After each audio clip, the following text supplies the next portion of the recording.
violadores, pederastas, etcétera, etcétera. ¿Cuál es la razón por la cual hay tantas mujeres que desbancan al hombre? Quieren, aunque somos iguales, porque como decía mi esposa, delante de Dios no hay hombre, mujer ni griego, sí hay diferencia de roles en el hogar. Dios dejó al hombre como la cabeza para que pudiera guiar a su esposa y a sus hijos, y que la mujer pudiera realmente respetar a su marido, como dice la palabra de Dios. Y al no conocer estos roles y estas responsabilidades, el hombre se vuelve en autoritario, se vuelve en macho y comienza a abusar de su esposa como su esclava, la confunde como una sirvienta nada más, y tú estás aquí nada más, como decían los griegos. Esto no es del siglo XXI. Los griegos decían, la mujer no sirve más que para cuidar a los niños y para la cama. Esa era la filosofía de los griegos. Entonces estamos enfrentando problemas sociales que vuelven otra vez a ser desenterrados por Satanás, porque él es el autor del robo, de la muerte, de la violación y de todo lo que existe, y comenzar a dividir la familia, que ese es su propósito principal: crear odio del hombre a la mujer, y que la mujer comience a ser envenenada creyendo que realmente los hombres son los culpables, cuando detrás de todo esto se encuentran poderes de las tinieblas, y lo único que va a proteger a nuestras hijas y a nuestros hijos es la oración de nosotros y nuestro testimonio. Cuando los hijos ven que tu matrimonio no es lo que ellos esperan que sea y quieren tener un matrimonio igual, se decepcionan los hijos. Cuando el papá no ama a la esposa y los hijos ven que la esposa no ama al esposo, se dan cuenta que tu matrimonio es una farsa y que tu cristianismo no funciona. Y los hijos crecen inseguros y comienzan a ser abusados, ¿verdad?, por la falta de protección de la oración de los padres. Dice la Biblia que cuando los padres oramos por nuestros hijos, la oración es lo único que los protege y que los cubre con la sangre de Cristo. Y cuando olvidamos que eso es lo más importante, como decía mi esposa, adoctrinarlos, enseñarles la Biblia, mostrarles cómo pueden defenderse espiritualmente. Un muchacho que ora en la mañana: Padre, en el nombre de Jesús, soy tu hija, soy tu hijo, y me librarás del lazo del cazador, de la peste destructora. Tú cuidarás mi vida, cuídame en el camino, cuídame en el camión de hombres perversos, etcétera, etcétera. Dios contesta la oración. Eso es lo que tenemos que enseñarles a nuestros hijos: saber cómo orar y cómo usar las armas espirituales para poder deshacer los instrumentos de Satanás. En 1 Pedro capítulo 1, dice el versículo 13 en adelante, y quiero que esto sea la base de esta conferencia, de esta serie, la dimensión invisible de Dios. Por tanto, ceñid los lomos de vuestro entendimiento. Voy a ir despacito. Esta frase, ceñid los lomos, se encuentra continuamente en el original griego, y es una frase que en español como que, ¿qué significa ceñid los lomos? Entonces, esto significa que determinemos ya, que apretemos como apretamos el cinturón para sostener nuestros pantalones, que ya determinemos en nuestra mente entender la santidad. Entender la santidad. Es lo que significa ceñid vuestros lomos. Ya, por favor, aprieten su mente, hagas firme tus convicciones, sean sobrios y esperen por completo en la gracia que se os traerá cuando Cristo sea manifestado. Esto es importante. No van a acabar las violaciones, no van a acabar la prostitución, no va a acabar la pobreza, no van a acabar las depravaciones sexuales, no van a acabar las guerras. Dios no nos envió a este mundo a cambiar completamente la sociedad, sino a detener el flujo y la fuerza de la maldad. Por eso se nos llama la sal de la tierra. Pero no vamos a acabar nosotros con la maldad. Hasta que Cristo regrese, Él va a acabar con la maldad. Mientras estemos en este mundo, vamos a enfrentar maldad. Y la maldad, dice Mateo 24:12, va a aumentar, por lo cual el amor se va a enfriar.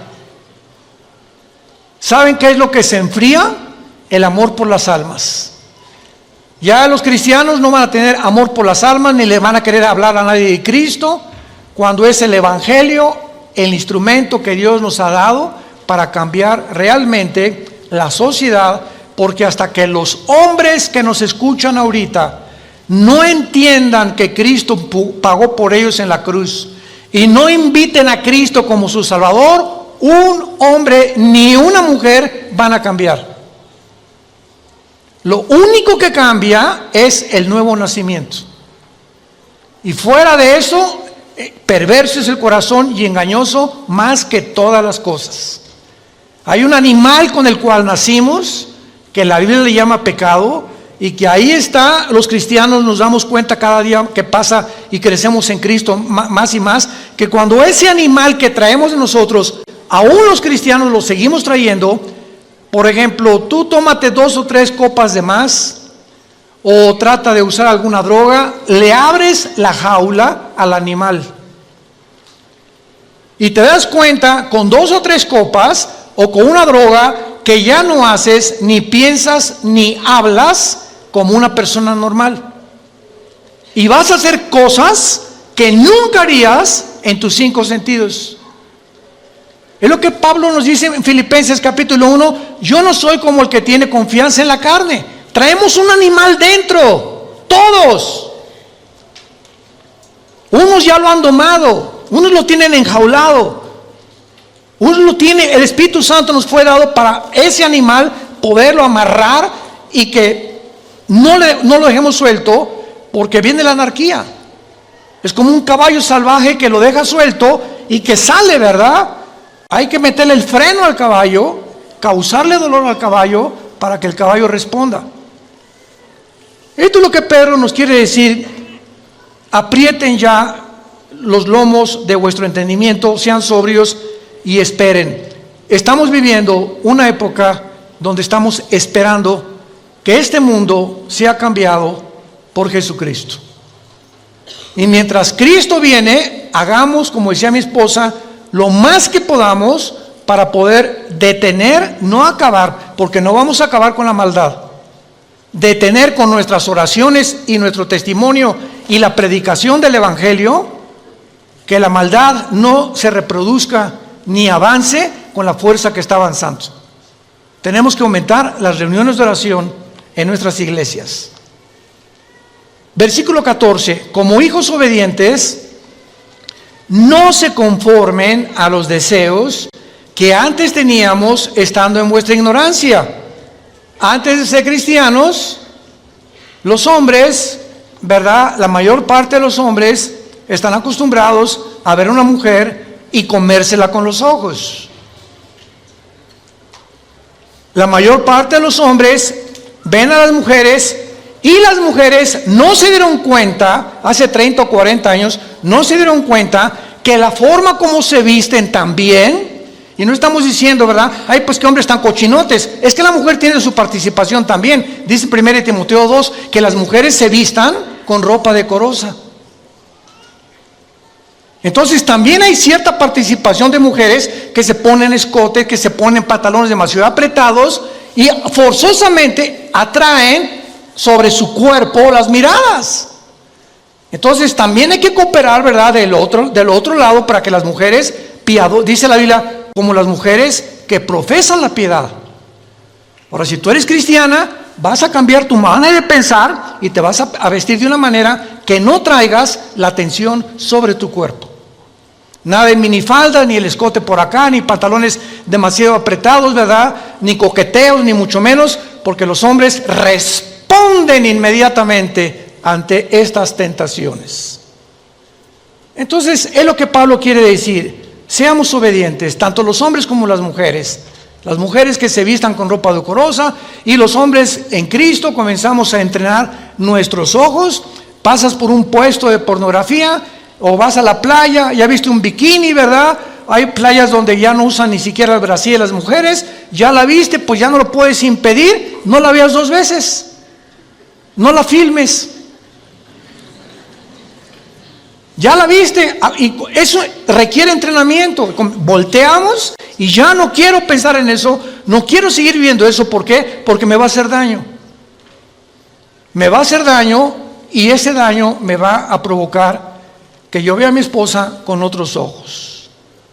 O que comience a desvalorizarla a ella porque creo que hay mejores cuerpos que la de ella. Y entonces viene una guerra interna donde ese animal nos vence.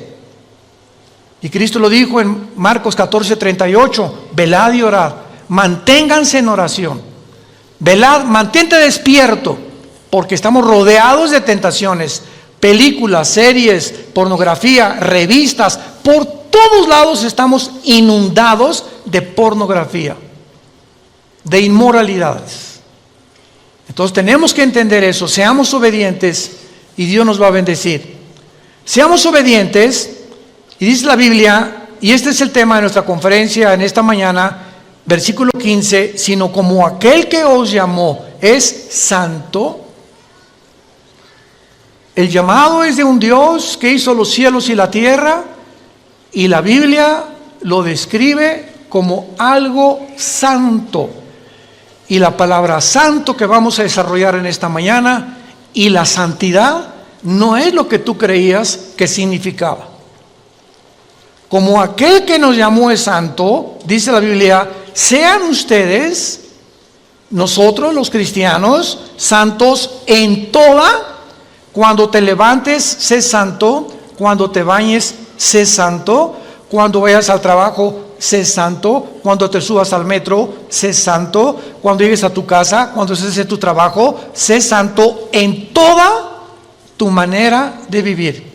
Y cuando comprendamos por qué Dios anhela que nosotros comprendamos por qué Él es santo y por qué debemos ser santos, va a cambiar radicalmente nuestra vida, como he orado en esta mañana que lo haga.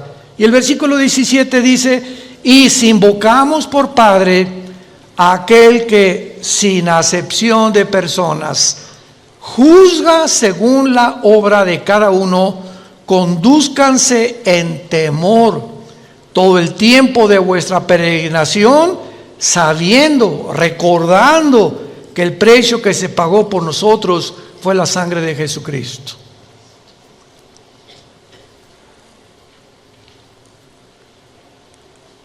Una de las doctrinas más importantes de la Biblia es el temor de Dios.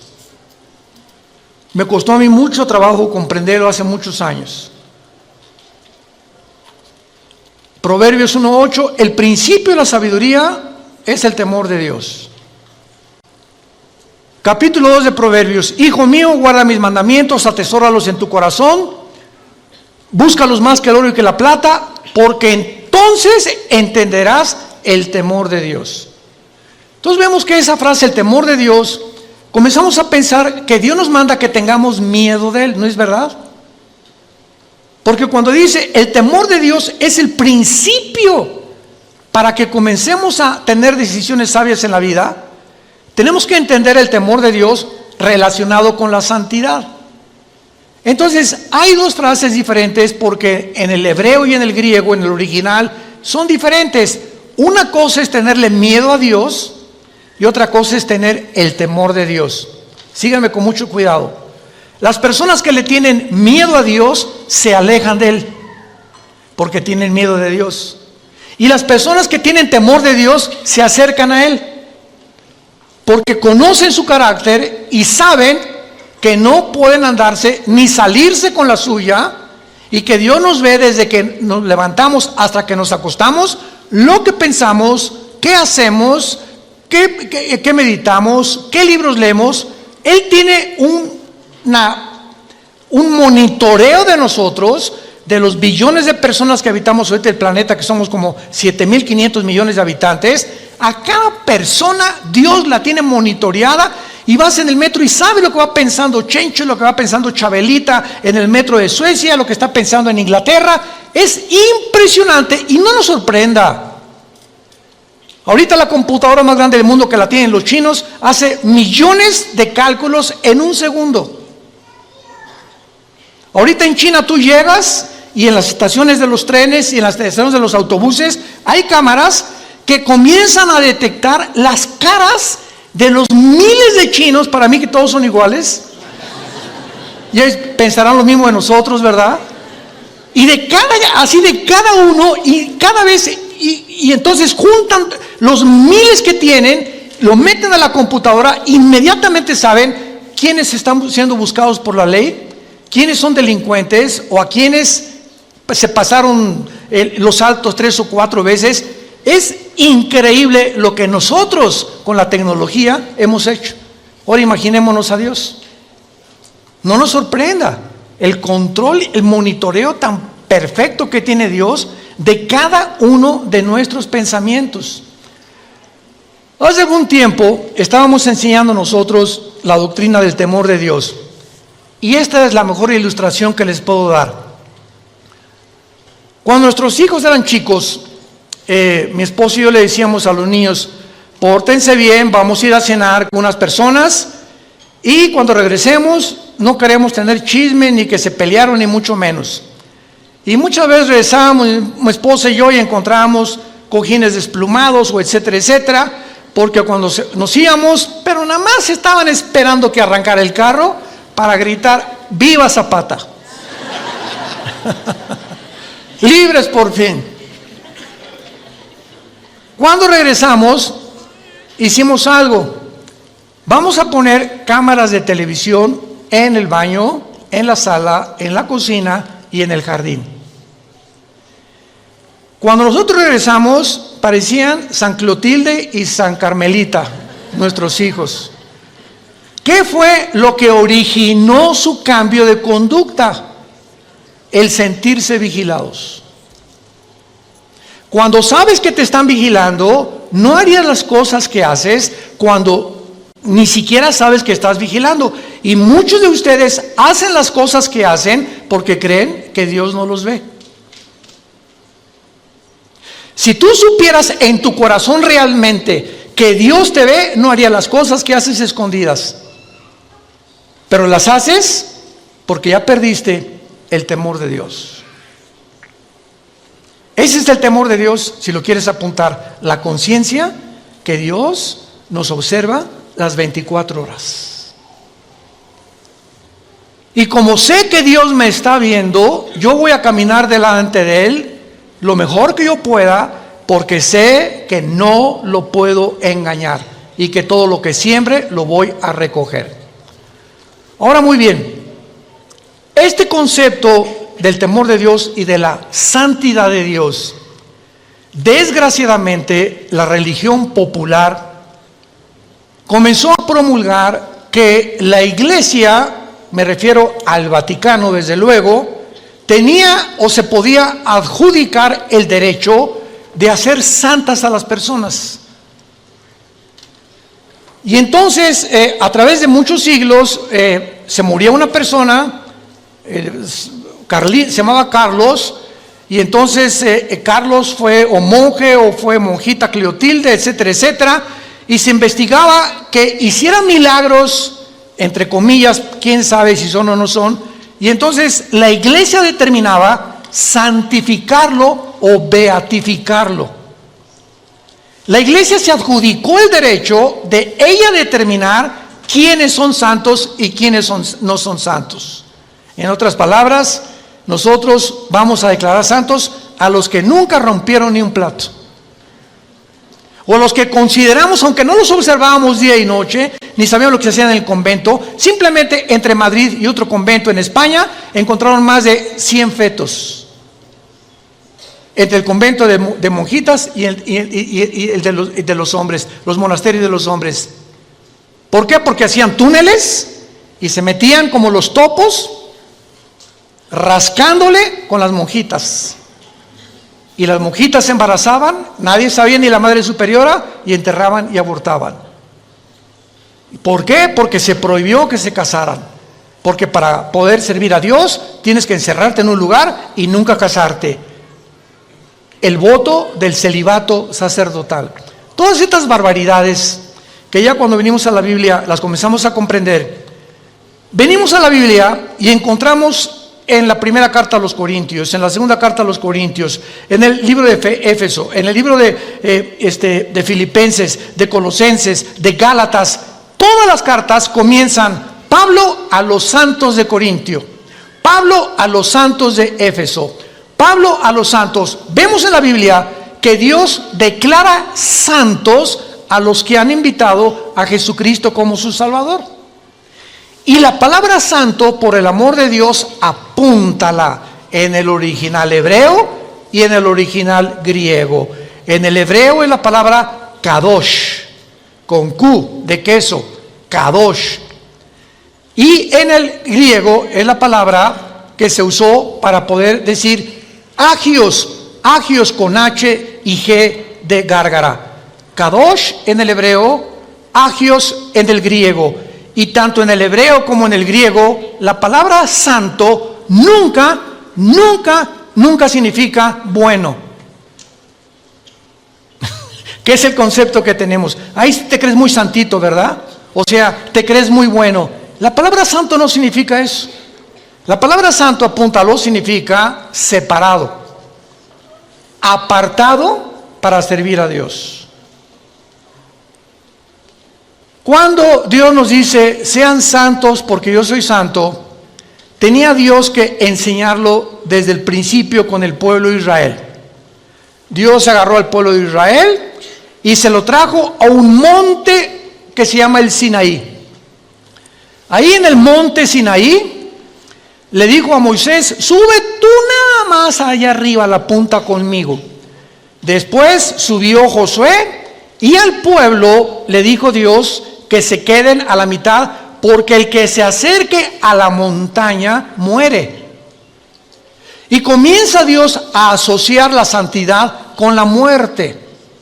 En otras palabras, ustedes tienen que entender que yo soy una entidad. El Dios de la Biblia no es igual a ninguno de nosotros, ni a los ángeles, ni a los querubines, ni a los serafines. Es algo completamente separado de todo lo que Él creó. Y por ser tan diferente de todos nosotros y de todo lo que Él creó, sus pensamientos no son iguales a los nuestros. Las cosas que Él hace no son las cosas que nosotros hacemos. Son un abismo de diferencia entre las dos, entre la santidad de Dios y el pueblo que somos nosotros. Entonces, cuando suben al monte Sinaí, Dios comienza a enseñarles que las personas que se acerquen a Él tenían primero que purificarse, tenían que limpiarse, porque cuando se acercaran a Dios, Él no era igual que nosotros. Dios tenía que hacernos entender que somos pecadores, que tenemos maldad, que tenemos un animal dentro, y que antes de que yo me acerque a Dios, necesito decirle: Señor, 1 de Juan 1, 8 y 9, si confesamos nuestros pecados, Él es fiel y Él es justo para limpiarnos de toda maldad. No nos atrevamos a acercarnos a orar o a pedirle a Dios: dame un mejor trabajo. Hermano, por favor, ayúdeme porque mi esposo es una bestia, y etcétera, etcétera. Hermana, ¿y usted cómo está? ¿Usted vive en santidad? ¿Usted está cerca de Dios? Porque usted me viene a decir que su esposo es esto y el otro, pero me importa a usted, porque es la tendencia de nosotros primero tratar de arreglar la vida de los demás cuando nuestra propia vida está de cabeza. Entonces así no vas a poder cambiar a tu esposo ni tu esposa a tu esposa. Tenemos que comenzar a cambiar nosotros para poder efectuar un cambio con la persona que vive a nuestro lado. Muy bien. Veamos este concepto entonces de la santidad poco a poco, porque ¿de qué manera es Dios diferente a nosotros? La respuesta es en todos los aspectos. Y como Él es tan diferente a nosotros, y nosotros somos pobres cucarachas, caracoles, con un cerebro de hormiga, comparado con la majestuosidad, la sabiduría, el poder de los pensamientos de Dios, estamos aquí como caracolitas. ¿Y por qué Dios permite los tsunamis? ¿Por qué permitió Dios las enfermedades? Él es bueno, ¿verdad? Pues si Dios es bueno y misericordioso, no hubiera permitido que un tsunami ahogara a 50 niños. Y no hubiera permitido que a esa niña la violaran. Y no hubiera permitido que a mi esposo lo mataran atropellado o lo asesinaran. Y comenzamos nosotros a fabricarnos un Dios de acuerdo a lo que nosotros creemos que debería de ser y no el Dios de la Biblia. Vea la gran equivocación que tenemos cuando comenzamos a caminar con Dios. Él no piensa igual que nosotros. Y detrás de muchas cosas que suceden en el mundo se encuentran escondidos secretos que Dios se los revela a los que caminan con Jesús de la mano todos los días.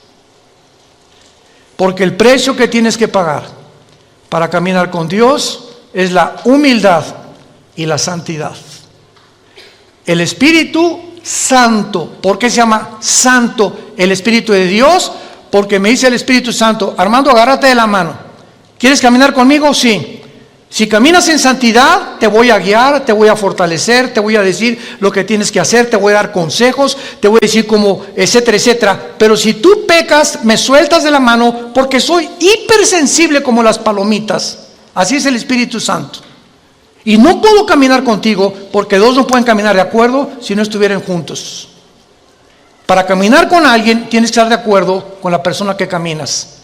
Y si quiero que el Espíritu Santo me guíe, me fortalezca y me enseñe, tengo que entender la santidad, porque Él es santo, santo, santo.